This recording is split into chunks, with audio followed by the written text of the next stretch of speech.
When you look at the blood levels of estrogen, when this is what many practitioners are doing, as the transition goes on through perimenopause and into menopause, estrogen levels fall dramatically. And the assumption is that must be the driver of the symptoms. Let's replace it. But the reality is, just because those levels are falling in the blood doesn't mean that there's actually a systemic deficiency in estrogen.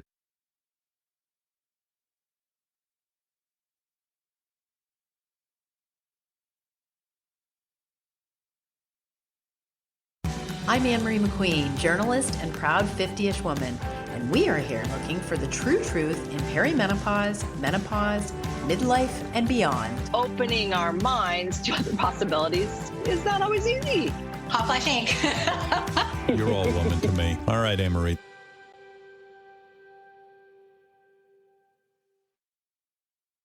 Has your doctor told you that you're too young for perimenopause? You just don't feel like yourself? You are not alone. Perimenopause can start earlier than you think. That's why MenoLabs is here to support you with a range of products and the information you need to confidently speak up and get the care you deserve. They also offer science-backed products like their bestseller, MenoFit, a probiotic designed to help relieve symptoms like hot flashes and night sweats and more, all while supporting your overall health and wellness. Don't settle for less. Visit MenoLabs and get the support you need today. Right now, they're offering our Hotflash Inc. listeners 20% off using code HOTFLASH20 at menolabs.com. Now for the small print, this statement has not been evaluated by the Food and Drug Administration. This product is not intended to diagnose, treat, cure, or prevent any disease. Welcome to the Hotflash Inc. podcast. I am super excited. I know I say that a lot, but I have Jay Feldman on the Hotflash Inc. podcast. Now, Jay is a health coach, an independent health researcher, and host of the Energy Balance podcast. Jay goes deep. He has degrees in neuroscience and exercise physiology, but he decided to forgo medical school after realizing that the conventional medical approach was not the solution to the health problems that so many of us face. Now, a lot of what Jay says is going to sound strange to you. We're going to focus on hormones because he has a completely different take on that, deeply researched and science-based.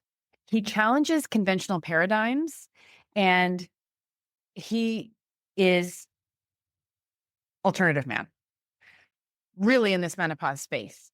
But we've had a few people on the podcast who are on this kind of thinking. We're opening it up.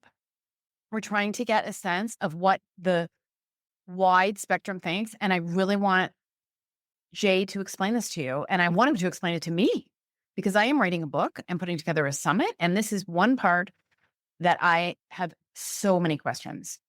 And I'll probably tell Jay this. I won't be able to stop myself, but he was instrumental. His podcast and his research was instrumental to me piecing together thyroid, fatty liver, gut dysbiosis, leaky gut, all of that. And the things I was doing that were actually making things worse. I am super excited about this. Jay Feldman. Okay, Jay, so happy to welcome you here. I promised myself I wouldn't spend too much time telling you how much you helped me when I had health problems a couple of years ago. Everyone that I was trying to find out about fatty liver was just saying the laziest things like standard American diet. And I just got so frustrated. And then I found you and listened for a long time. And you really helped me. I'm really excited to talk to you. You're a little bit of a celebrity to me.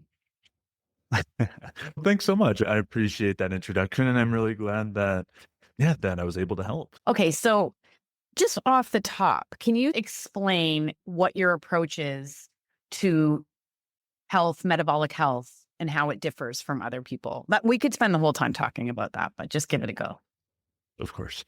So I operate through what's called the bioenergetic approach to health, which essentially means that we're looking at health through the lens of the energy that our cells produce, and considering the fact that when we produce enough energy, we're able to function properly, we're able to maintain healthy organs and healthy general function, immune function, digestion, brain function, reproductive function. All of those things depend on having enough energy. And when we have problems with producing energy, which is so common because so many things in our environment, from the food to chemical problems, and I'm sure we'll talk about those when it comes to estrogen as well, and various other things will interfere with our capacity to produce energy. So when that happens, then we're no longer able to function optimally. We don't have enough energy to go to everything from proper immune function to digestion to everything else. And our bodies sense that. So not only do we not have enough energy for it, but then our bodies say, all right, if we don't have enough energy, we have a lot of years ahead of us. We've got a lot of time ahead of us. We have to prepare for that. And so they then turn down their metabolic rate even further to conserve energy. And that's especially where something like reproduction comes in and the reproductive hormones, because a situation where we don't have enough energy available, and this doesn't just mean food, but it means food that we can actually use and convert effectively to ATP in our cells. When that's not the case, the last thing our bodies want to do is reproduce, because reproduction requires a ton of energy. We don't just have to be able to sustain ourselves, but also another human being and grow it, develop it, and then feed it and care for it and all of the rest. So that's a system that's very sensitive to how energetically favorable our environment is. So that's really what the foundation of the bioenergetic view, that we're looking at foods, supplements, sunlight, sleep, hormones, everything through this lens of how it interacts with our energy systems. Do they support energy production, or instead are they involved in a system that gets activated, which we would call this the stress system, when we don't have enough energy available? And then we can look at that and see how it affects all of these other disease processes or health states. And you mentioned fatty liver, for example, which is a perfect example of a state where people would say this is a state of excess energy. You have too many calories coming in, too much fat or sugar or whatever the problem is, and that's causing fat to accumulate in the liver. But the reality is, instead, this isn't a state of too much energy, but it's a state where our ability to produce energy is blocked. There are things blocking the mitochondria in our cells, which is where we produce energy. And as a result, we end up with less energy, which means liver dysfunction and inflammation and fibrosis. And then we also end up with extra fuel that we try to store as fat because we can't produce energy from it. And our bodies are seeing this as a state of scarcity, of stress. And so they want to store that fuel for future use. So that's just a good example of exactly what we're talking about here. And that's why when I heard you, I was like, because no one would believe me, but I'm like, you don't have to tell me to stop going to McDonald's. I never go to McDonald's. You don't have to tell me to work out. I work out. I'm going to try not to mention it again, but it's just, it was so great to hear. So as we're going along our lives, what kinds of things are we doing that are messing with this energy system?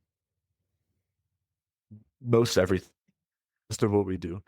And as I said, we can view, and I think it's really valuable to view all sorts of different things that aren't optimal through this lens of energy production. So on one hand, I think one of the worst things is the chronic dieting, the eat less, exercise more narrative that leads us to doing exactly that, depleting energy, because if we take away our fuel and we increase our exercise, meaning that we force the fuel that we do have to just be burned off during exercise, we're leaving our body, our organ systems, all of our functions with very little energy, which basically means that, yes, in the short term, we're going to lose body fat, we're going to lose weight. But in the long term, our body's going to do everything it can to gain body fat and hold on to weight. And this is where you see that yo-yoing, where, we are at a weight we don't like, we diet, we lose weight, and then we normally regain it all and more. And then we say, I know what the problem was. When I was dieting, I just didn't stick to it long enough. It just wasn't the exact right diet. And we go back to it and we do it again and again. And all during that time, even though there's the up and down, it tends to still be going up. And the range of ups and downs are higher and higher every time. And at the same time, our health is going down. We tend to see more of the brain fog, the insomnia, degeneration of our hair, skin, and nails, low body temperature, all sorts of signs that our bodies are turning down their metabolic rate, which just, again, leaves us to be more prone to weight gain and more prone to these health issues. So I think on one hand, the dieting culture is one of the worst things in terms of what's going on in our modern lives that's causing problems here. But then to add on top of that, the types of things in our food supply, one of the most ubiquitous is the polyunsaturated fats, or PUFA. These are the ones that are in the seed oils that everyone's talking about now, but they're not only in seed oils, they're in other foods too. But those are really good at turning down our metabolic rate, at impairing our energy production or ATP production. So just having those basically tries to shift us away from producing energy and toward more of a hibernation state, which is basically their function in nature and animals who are eating a lot of these fats and plants who produce these fats. It's basically to survive in cold weather and basically hibernate and be able to survive when conditions aren't optimal. But that's not what we want to be doing, right? We want to be able to be alive and high functioning and all of the rest as opposed to hibernating. So polyunsaturated fats are a big one. And on top of that, we can talk about the actual stress, psychological stress of the amount of work that we do, the lack of sleep, all the things that we put on ourselves in the modern day. And then we can get into pesticides and the lack of vitamins and minerals in our food, which we need those to produce energy, right? So there's two sides to that equation. There's the fuel that we have, specifically carbs and fats are the main fuels that we use for producing energy, but we also need to have enough vitamins and minerals to be able to effectively do that. We need to have the right hormonal state to support that, meaning good thyroid function, enough progesterone, testosterone, some of those reproductive hormones. And we don't want to have the things that are blocking that state.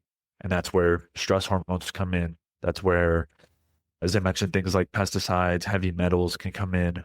Another huge one, as we mentioned, is PUFA, but another one on top of that is bacterial compounds from the gut. So when we have an unhealthy microbiome, we have a lot of bacteria that produce a compound called lipopolysaccharide, or also known as endotoxin.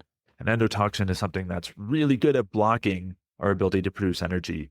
And as a result, it's seen in really high levels in obesity and diabetes and fatty liver disease, cardiovascular disease, and on from there. But that's another huge one here, is that so many people are struggling with their gut health because of these other things that we're doing that turn down our metabolic function and our ability to digest food well.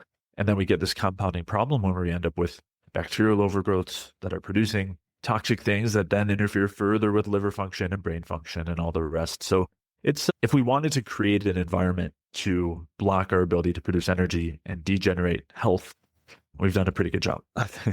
And you mentioned light, not just Yeah. getting sunlight. So quickly, if you can, not quickly, take your time, but just talk about the role of light, but then how we mess that up.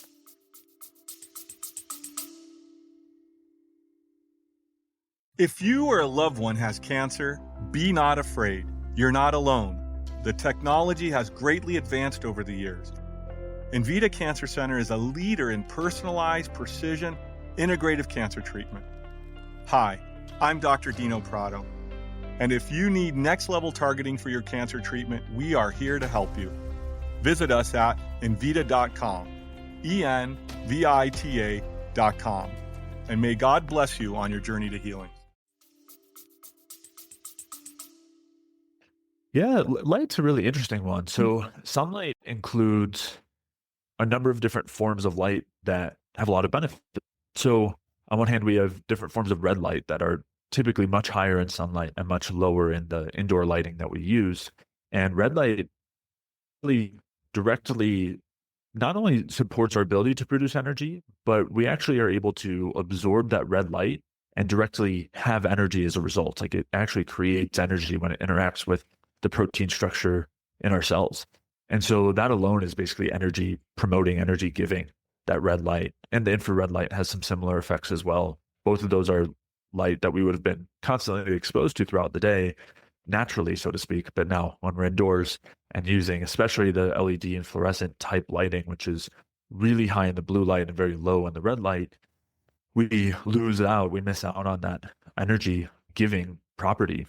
But then on top of that, the blue light is fine during the day. There's a lot of blue light that comes from sunlight, but what we don't want is to be having a lot of blue light in the kind of morning and evening when, the sun is going to mostly be red and orange, and our body is attuned to those kinds of signals. And so when we then introduce our modern lighting into our environment in the evenings and mornings, we're disrupting all of the signals that our bodies would get that tell us it's time to wind down and go to sleep. And then in the morning, it's time to wake up and jumpstart at all of our systems. And we're not getting that. We're really disrupting that. And that disrupts our circadian rhythm, which also interacts with our mitochondrial function.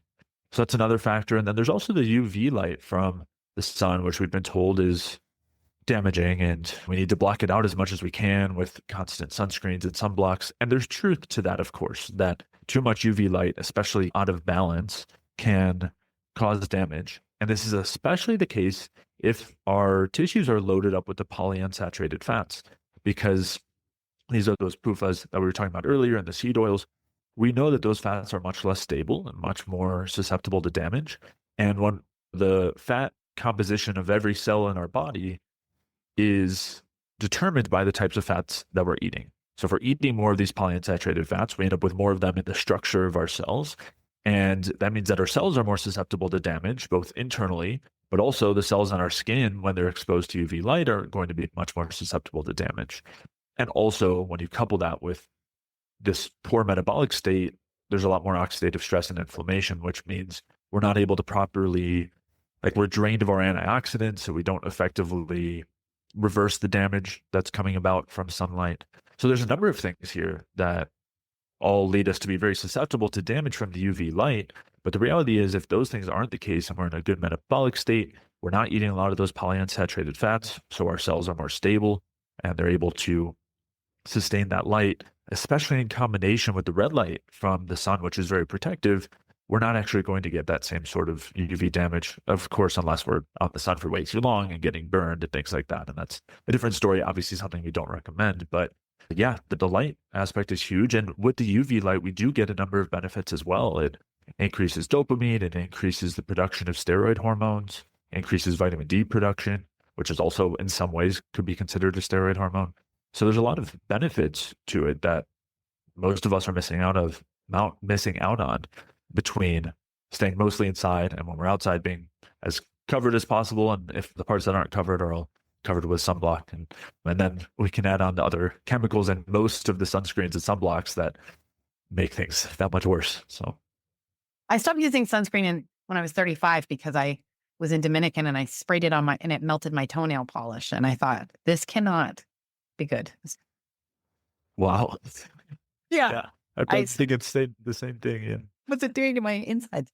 Okay. So then people are struggling at all ages with many things. But in the midlife space, when people hit perimenopause, they're really hitting a wall. And the sort of medical explanation of that is that you lose estrogen and you become estrogen deficient. And that's over on the mainstream side. And then we have the forward thinkers, naturopathic doctors and integrative physicians, and they're looking at progesterone and how progesterone falls in the early stages, and that can lead to some of the sleep and mood issues, and estrogen rises and falls. So we have a lot of division about how to view it. But when you see this, and from your framework, what do you think is wrong with the approach that's the mainstream, and how does your approach explain it?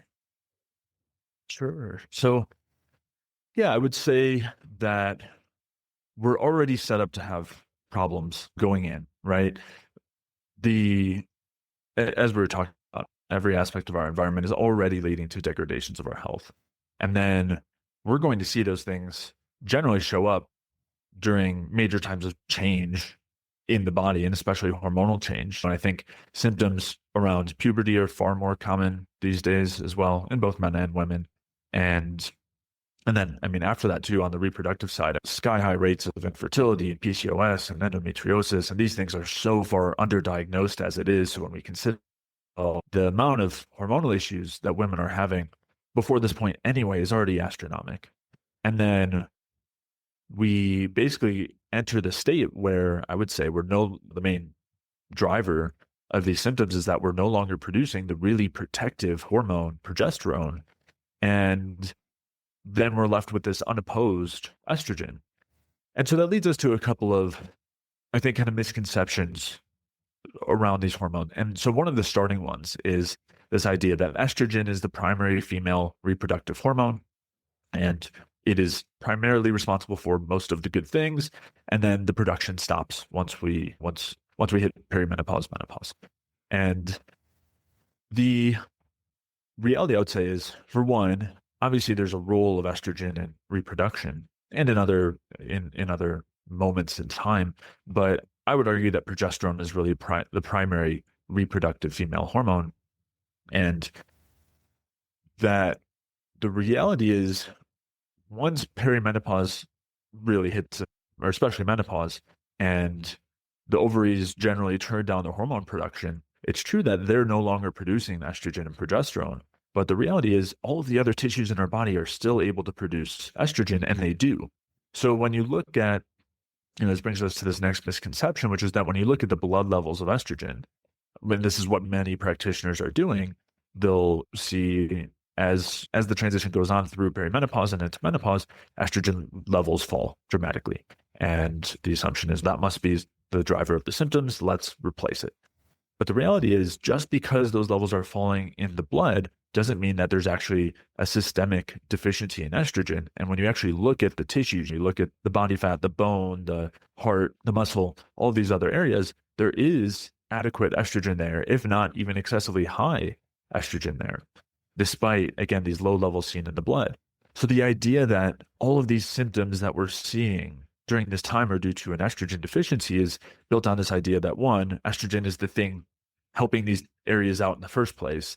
And then two, the idea that estrogen levels are actually falling during this time and there's a deficiency of estrogen. But the reality is, when we look elsewhere and see that the actual processes of estrogen production are not impaired in this state, and we actually look at those estrogen levels and see that they're still elevated, then we know that isn't actually responsible for these symptoms. But what we do know is that progesterone, there actually is a deficiency there, and there actually is a lack of progesterone production. And these symptoms that we see during this time, the mood swings, the anxiety, the insomnia, the weight gain, tend to be symptoms that we see with estrogen dominance, excess estrogen, lack of progesterone, all throughout a woman's lifetime. It's the exact same things that we see with those symptoms. And it's really the same thing that's going on here, is what we're often seeing is this estrogen dominant state. And that's not surprising. Again, not only considering what's going on inside the body due to just the natural hormonal state, but then also considering all of the factors in our environment that are pushing us toward this state of excess estrogen and a lack of progesterone, where so many of the insults I mentioned before, everything from the polyunsaturated fats to endotoxin from the gut to the pesticides and the toxic compounds in the skincare, including in the sunscreens, those all happen to be estrogenic. And we'll talk about this in a moment. I don't think that's happenstance at all. I don't think it's just coincidence. But there's so many aspects there that are estrogenic. And we have other aspects of our food too. A lot of the currently promoted foods tend to have very estrogenic effects. A lot of the beans, legumes, nuts and seeds, raw cruciferous vegetables all have a lot of estrogenic compounds in there. So we're inundated with it from our environment. We're left without progesterone at this point. And then also, when we have all this degeneration we talked about earlier, we're not able to effectively clear estrogen. The main place that happens is starting in the liver. That's where we detoxify it, like most other toxic things and most hormones and neurotransmitters and things like that. And then it's cleared through the bile, and so which goes through the intestines and then comes out through but liver dysfunction is really, really common. We were touching on it earlier with fatty liver, but pretty much everything that is damaging our system is going to have some pretty central effects at the liver and impair our proper detoxification pathways, impair bile production and flow. And then the other thing is, when we have intestinal inflammation and these bacterial issues, we tend to have problems actually excreting these toxic compounds, and we tend to reabsorb them. So we see a lot more reabsorption of estrogen in these states. So all of these things come together to bring us to a state that we're told is a state of estrogen deficiency, but really is often a state of even more estrogen excess than we had before. It's like upside down world. Like, I can imagine someone listening to this is going to say, no, what are you talking about? That doesn't make any sense. Do you get that reaction from people when you explain this?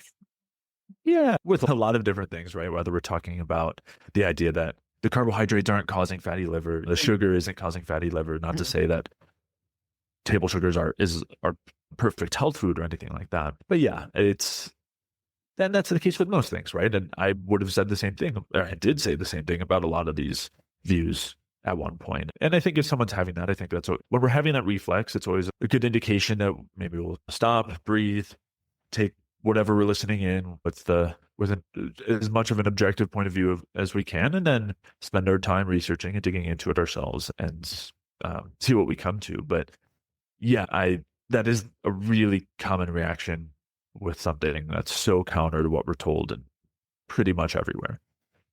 And of course, we're told it's an estrogen deficiency and that you should replace the estrogen. And you should use FDA approved estrogen with a progestin or progesterone. There doesn't seem to be a lot of distinction in the mainstream. And I've heard you call this a Band-Aid. And I just want to know if someone's listening and they bought into this and their doctor's telling them their levels are, women love to say, oh, I had nothing. I was like bottomed out in my estrogen. And I had someone ask me, like, what are your levels? And I said, I have no idea. I don't know. But where does hormone therapy sit? This belief system that hormone therapy will fix this. And so many women do feel better, like overnight. Yeah. Yeah, it's a great question. The first question when we're talking about hormone replacement, the first thing I would say is we always want to do what we can to support the environment first. This is the same thing I would say with men and TRT, for example, testosterone replacement. If you're in an environment that drove low testosterone in the first place and we just replace it, we're ignoring the reason why we're in that state in the first place. And just trying to fix the outcome often comes at a cost that we're not seeing. So another way of saying it is there's a reason why our bodies turn down this reproductive hormone, probably relating to what we were talking about earlier with energy deficiency and chronic stress, and our body saying reproduction is not on the table right now. And if you then replace that hormone, you're basically forcing your body to prioritize something that it doesn't have the energy for, and that has to come from somewhere else. So there's no free lunch in that regard, and we have to be very careful with any hormone replacement therapy as a result. That doesn't mean there's no place for it. I think it can be really beneficial, certain types of hormone replacement, and we'll get into those specifics, but just I think that's an important framework is we want to make sure that if we're going to be trying to support any hormonal pathway, that we have the foundational state in place, we have the energy available, the nutrients available. We're not burning the candle at both ends by putting our body into a state of, quote, hormone deficiency, and then at the same time, just replacing the hormone and not considering that our bodies are intelligent, adaptive systems. And if they've turned down the hormonal production, it's probably for a reason. So that would be my first kind of big picture thought. And when it comes, you said some hormone therapy is applicable. It does make sense. What do you mean by that? Yeah. So as you said, there can be a lot of improvement symptom-wise when it comes to replacing the hormones. And that doesn't necessarily mean that that hormone is beneficial. So as an example, we know that cortisol is our main stress hormone and has a lot of negative effects, right? It's one of the main mediators that's going to turn down our reproductive hormones during stress. It's also one of the main things that will turn down our thyroid hormone production and conversion during stress. It turns down immune function. It causes us to be prone to storing bile. And on from there. It's basically like a degenerative hormone that we don't want to be getting too much of. But we also know that if you utilize cortisone or prednisone, any of the glucocorticoid drugs, they have a really strong anti-inflammatory effect. And people use them for skin issues, especially autoimmune conditions. They'll use them internally for severe inflammatory states, autoimmune states, infections, damage to injuries, things like that. And it lowers swelling and it generally lowers inflammation. But that doesn't make it a good thing, right? We know that maybe it's necessary in some of these cases, or maybe it's not necessary, but it still has some of these, quote, beneficial effects. But we also know that it's having a lot of negative effects along with that. And the way that we're getting those beneficial effects comes at a cost. This is not a hormone that we want to be increasing. And I would say that the effects of most of the estrogens are very parallel to that. And part of that is also because they actually increase the glucocorticoid activity themselves. So the first point there is that just because something improves our symptoms or helps us feel better doesn't necessarily mean that it's healthy for us. Doesn't mean it's something we want to be utilizing any more than is maybe absolutely necessary in certain severe states. And along those lines, it's true that estrogen does have anti-inflammatory effects. And one of the main reasons for that is that it functions much like other stress hormones. So when we think of something like cortisol, again, I think the general thought is this is universally bad. And we're not considering that it has these, quote, beneficial effects. The problem is just that we don't want to be in a state where we have to use it, and we don't want to be encouraging the production of it. And estrogen is very similar. So when we experience stress, estrogen is a primary part of our response to it. it helps with that response to stress, just like cortisol does, just like adrenaline does, just like growth hormone does, because estrogen is also intimately involved in growth, as we know. It's involved with growth in the reproductive system and actually the growth of the fetus and our growth and development early on. And so it has an integral role there. And it's also involved in the growth of any tissue and helps because growth is an important part of our stress response. If we get a cut on our arm, we need growth factors to help regenerate the skin and close up the cut and the wound and things like that. But in the process, a lot of like our whole stress, immune, inflammatory system is activated. We have the release of histamine and nitric oxide, and we have increases in swelling. We have increases in cortisol. And all of these, again, they're not inherently bad. They serve a purpose. We need them in this state, but that doesn't mean we want to be increasing them. And estrogen does those same things. It is really well known to increase histamine production, which is why it's implicated in mast cell activation syndrome. It's known to increase swelling and is often responsible for the different parts of the menstrual cycle where a lot of swelling is seen, sometimes around ovulation, sometimes more right before the period starts. And along with that, swelling in the brain is another factor, which tends to cause headaches and migraines, which is, I wouldn't say common, but a symptom that's sometimes seen alongside those certain points of the menstrual cycle. And again, part of that is necessary for ovulation and other factors here and the growth of the uterine lining and things like that. Like it's involved in the growth. But again, it doesn't mean it's something that we want to be universally increasing. And without getting too much deeper into the physiology of it, the short of it is, yes, we will get symptom relief many times from using the estrogen, at least in the short term, the different estrogen replacement. In the long term, it tends to come crashing down. And at most, it's a Band-Aid, but if we're going to use a Band-Aid, I would so much prefer one that's actually going to be supportive of our health in the long term, as opposed to one that's generally going to detract from it. So if we were talking about hormone replacement during perimenopause or menopause, I would much prefer to utilize progesterone, which doesn't have the same immediate effects all the time. Sometimes it does. Sometimes it has an immediate calming effect and kind of mood boosting effect and things like that. It helps with the insomnia side. But some of the other effects, it's a little bit gentler in terms of the improvements that are seen, but it's actually something that's supporting the overall metabolic state and not something that's giving us some sort of short-term relief at a long-term cost.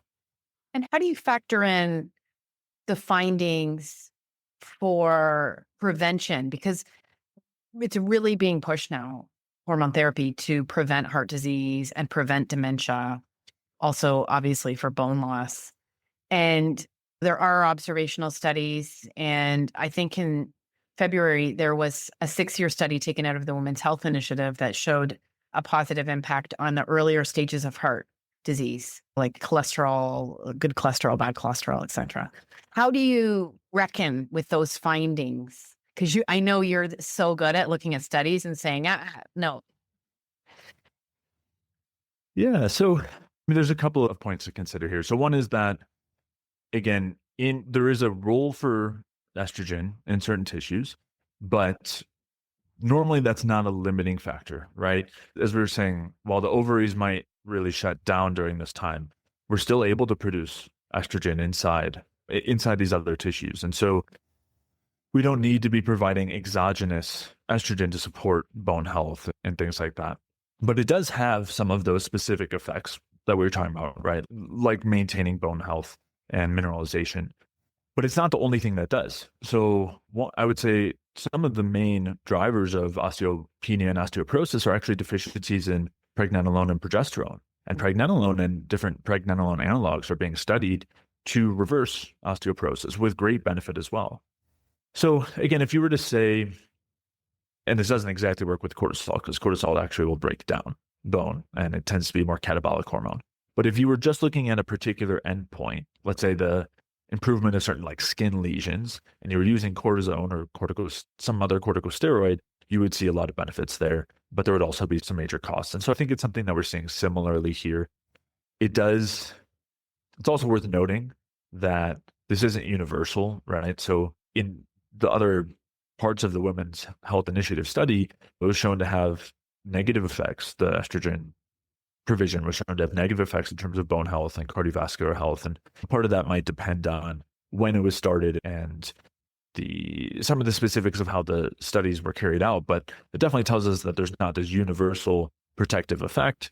And I think it also points to the fact that there's, again, the other part of it too is you did have the progestins there in certain cases. And progesterone has a number of positive effects, as we were saying, in osteoporosis and a number of these other places.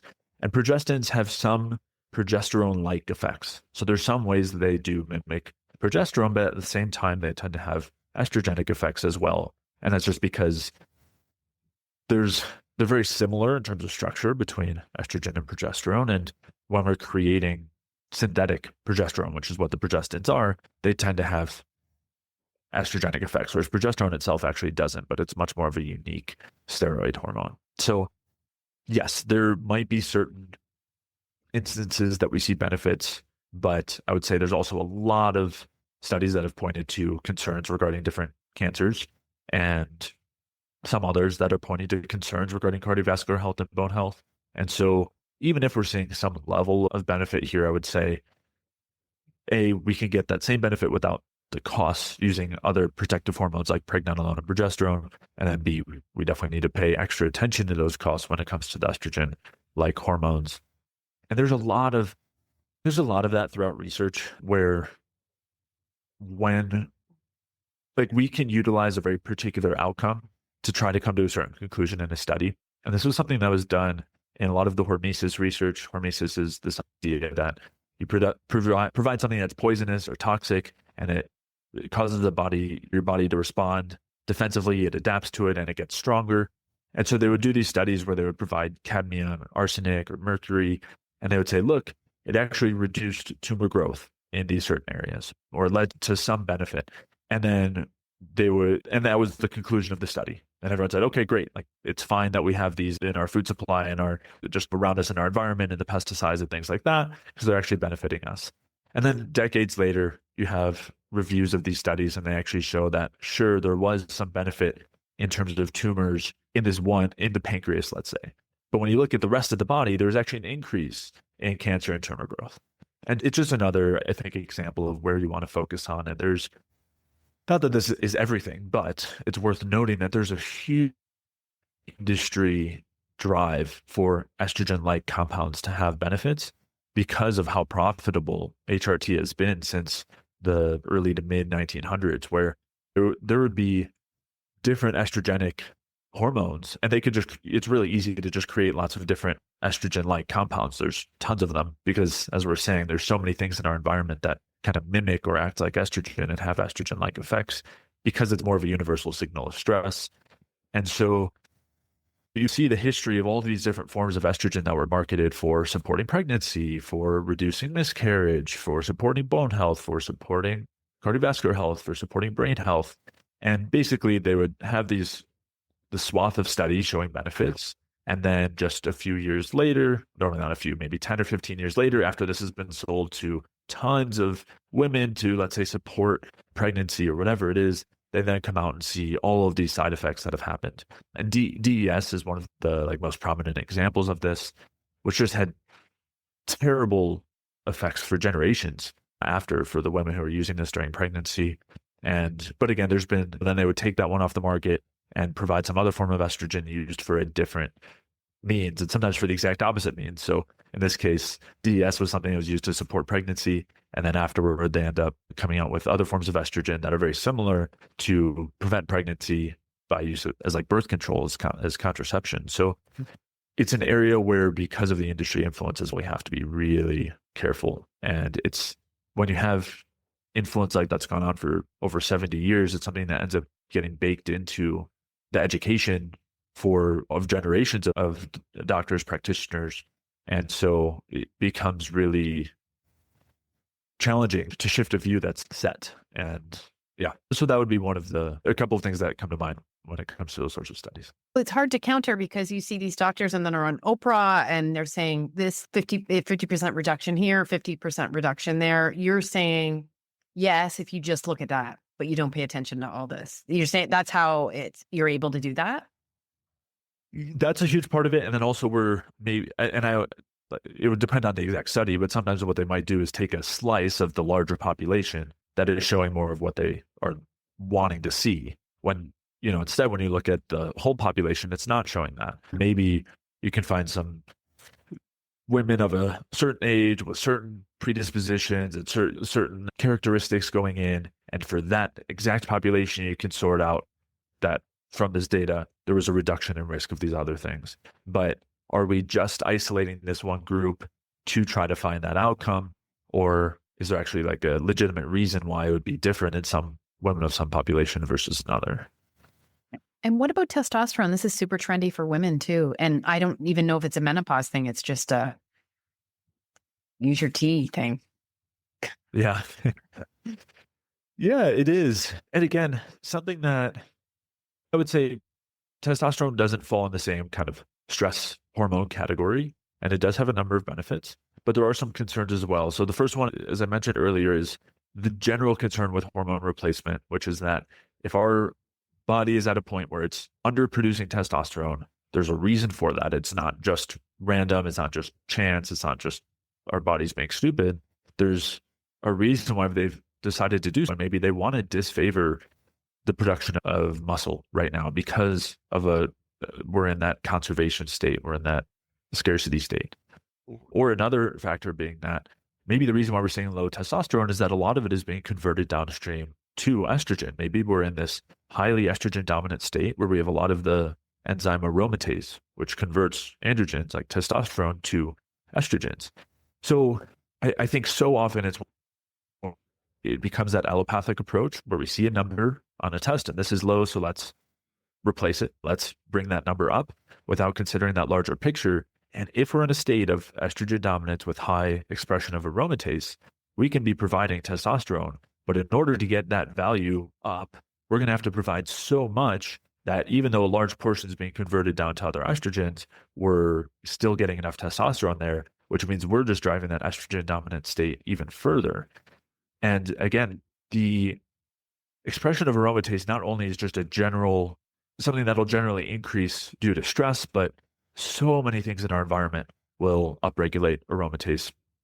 The chemicals in plastics, the chemicals in our soaps and shampoos and skincare products, the polyunsaturated fats, endotoxin, there's so many things around us that are going to increase aromatase expression.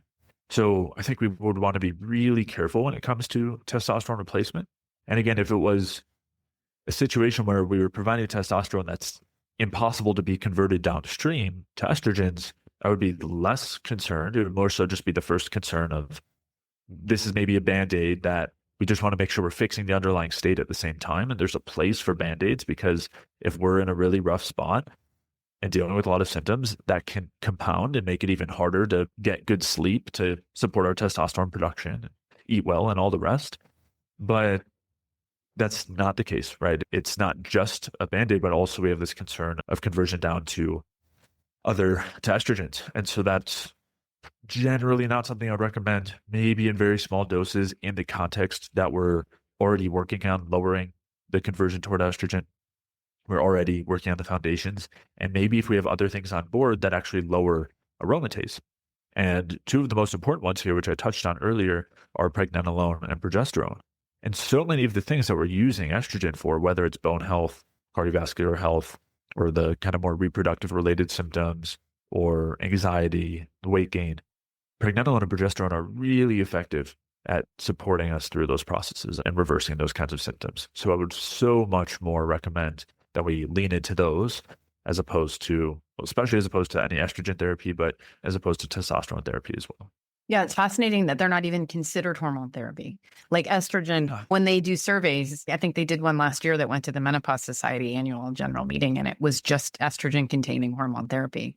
Any other hormone type therapy isn't even considered. Okay, so when women are in this state, because what I get is, but I'm struggling, and a woman who's struggling doesn't have time or energy or patience, she's being crunched. What are some top line things that get missed that you think people can do? Yeah, and that's a great point. And as we were touching on, there's a place for Band-Aids, right? There's a place for, usually things that help to bridge that gap when we're really not feeling good. Pregnenolone and progesterone are great there. Vitamin E is another one that's really effective there for supporting more of the progesterone side and reducing aromatase. There's some other more simple, straightforward things we can do on the diet, right? Cutting out the PUFA, shifting toward more monounsaturated and saturated fats for cooking, using coconut oil, butter, beef tallow, olive oil instead of the canola and soy oil. Being really careful if we're eating out at restaurants and trying to avoid those kinds of oils there, which is one of the toughest things. Reducing alcohol consumption. We didn't even talk about alcohol, but you create this environment of intense stress, and then you basically provide the answer in alcohol, and we see it everywhere in every TV show and everything culturally. There's obviously the stigma around drugs. I think drugs, so to speak, illicit drugs, is lowering a little bit. I think there's some positives and negatives baked in there, but alcohol is used to calm down the stress at the end of the day is pretty, for the most part, not very much maligned. It's looked at as like a normal coping mechanism, even maybe a healthy one, or not healthy one, but it's okay. It's like everyone does it. And alcohol is really strongly estrogenic. So just another thing in our environment that's driving that. But on the flip side, we can lower our alcohol consumption, keep away from the PUFA. We can make sure that we're supporting our gut health with good quality ripe fruits, cooked vegetables. There's a really great tool that Ray Peat came up with called the carrot salad, which is where you use a raw carrot and you shred it and add a little bit of some form of oil. Normally I recommend olive oil. It's a little easier to use than coconut oil, which just hardens on it. And a little bit of vinegar. Really any form of vinegar is fine. And it does a really great job of supporting motility, reducing constipation, which helps to move estrogen through the intestines. Helps bind with the toxic things that we're excreting in the bile, like estrogen, and prevent it from being reabsorbed. And then you have some gentle antimicrobial effects coming through from the polyphenols in the carrot and the olive oil and the vinegar as well. So not only is that a nice tool that can sometimes make a huge difference, but it also points to some of these really major factors that tend to cause estrogen issues.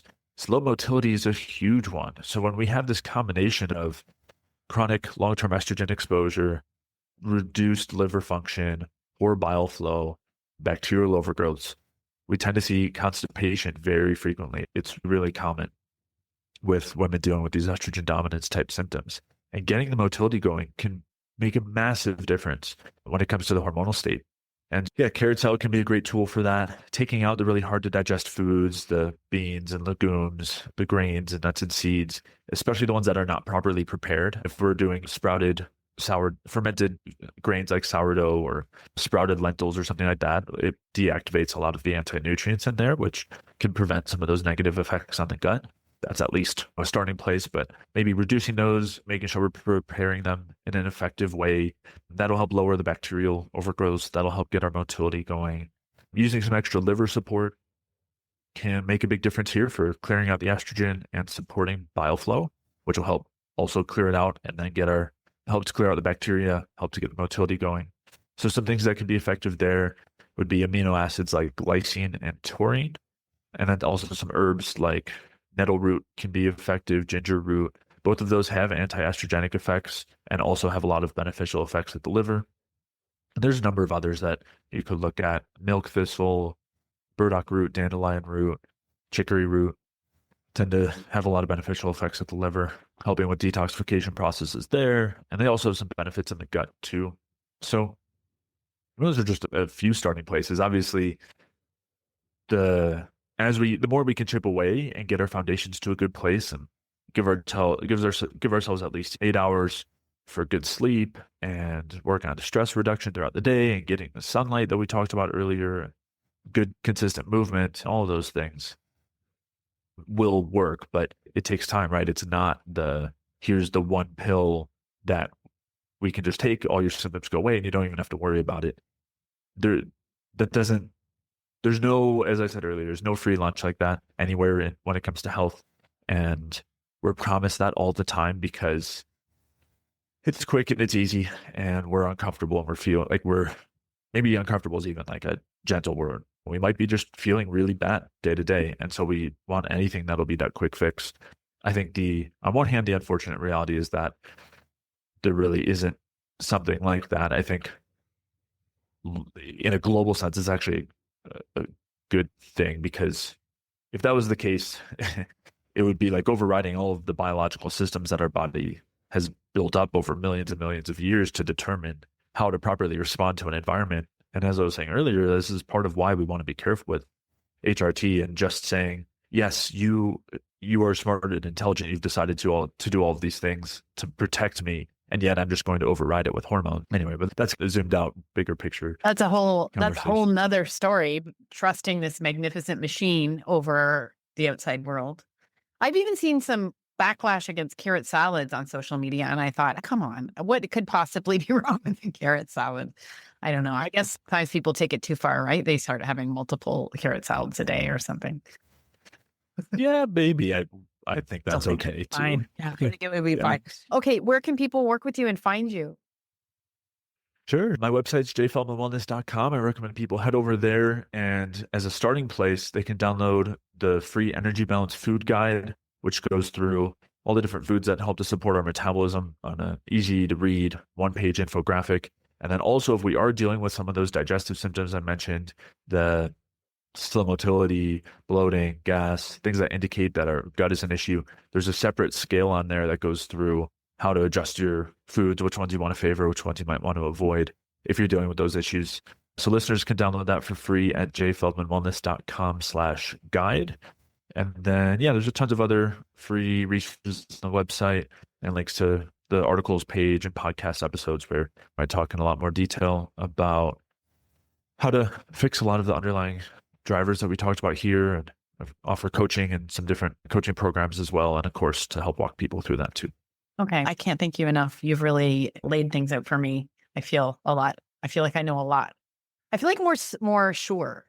I wander through here and I'm like, I don't even know, but I get certain, and then someone says something, and you can't be too certain about anything because it all changes. And that's the approach I love that you have. Yeah, I always want to keep an open mind for sure, but you're welcome, and I appreciate you saying all that. It's always really great to hear. Okay. Have a great day. Thank you so much. Yeah. Thanks so much, Ann Marie. Hotflash Inc. was created and is hosted by Ann Marie McQueen, produced and edited by Sonia Mack. The information contained in this podcast is intended for informational purposes only and is not intended for the purpose of diagnosing, treating, curing, or preventing any disease. Before using any products referenced on the podcast, consult with your healthcare provider, read all labels, and heed all directions and cautions that accompany the products. Information received through the podcast should not be used in place of a consultation or advice from a healthcare provider. If you suspect you have a medical problem, i.e. menopause or anything else, or any healthcare questions, please promptly see your healthcare provider. This podcast, including Ann Marie McQueen and any producers or editors, disclaim any responsibility from any possible adverse effects from the use of any information contained herein. Opinions of guests on this podcast are their own, and the podcast does not endorse or accept responsibility for statements made by guests.